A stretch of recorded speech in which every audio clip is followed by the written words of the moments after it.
48 நாட்கள் பொன்னாங்கண்ணி கீரையை நம்ம உணவில் எடுத்துகிட்டு வந்தோம்னா நம்ம உடல் வந்து தங்கம் மாதிரி மின்னும் அப்படின்னு ஒரு கூற்று இருக்குது. நிஜமாவே அது உண்மையா பொய்யா அது தெரிஞ்சுக்கிறதுக்காக தான் நம்ம இதை பண்ணிகிட்ருக்கோம்.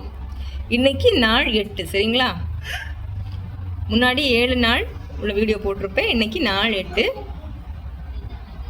இந்த வல்லாரை கீரையில் நிறைய கால்சியம் இருக்குது, இரும்பு இருக்குது, விட்டமின்ஸ் இருக்குது, ஏபிசி விட்டமின் ஏபிசி இதில் அதிகமாக இருக்குது.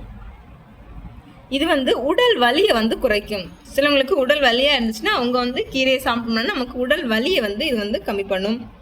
அது மட்டும் இல்லை, இது மூளைக்கு குளிர்ச்சி கொடுக்கக்கூடிய ஒரு கீரை. இந்த கீரை தான் 8வது நாளாக பார்த்துக்கோங்க.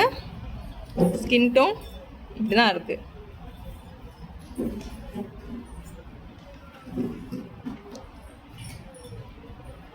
ஏதாவது மாற்றம் தெரியுதா?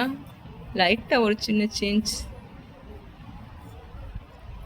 ஒரு சின்ன ஒரு பளபளப்பு இருந்த மாதிரி இருக்கா?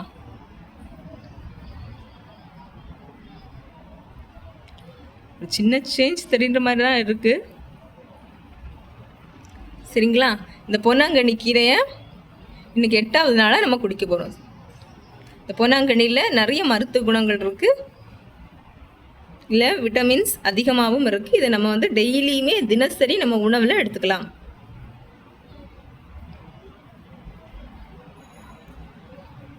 எட்டாவது நாள் பார்த்துக்கோங்க. எனக்கு ஒரு சின்ன ஒரு மாற்றம் தெரிஞ்ச மாதிரி இருக்குது. இதுக்கு முன்னாடி எப்படி இருந்துச்சு, இப்போ எப்படி இருந்துச்சுன்னு நீங்களே பார்த்துக்கோங்க. சரி, இதோடைய ரிசல்ட் தெரிஞ்சுக்க 48 நாட்கள் நான் கண்டினியூஸாக வீடியோ போடுவேன். நீங்கள் பார்த்து தெரிஞ்சுக்கோங்க. ஓகே, பாய். வீடியோ பிடிச்சிருந்தா லைக் பண்ணுங்கள். ஆரோக்கியமான வாழ்க்கையை நீங்களும் வாழுங்க. பாய்.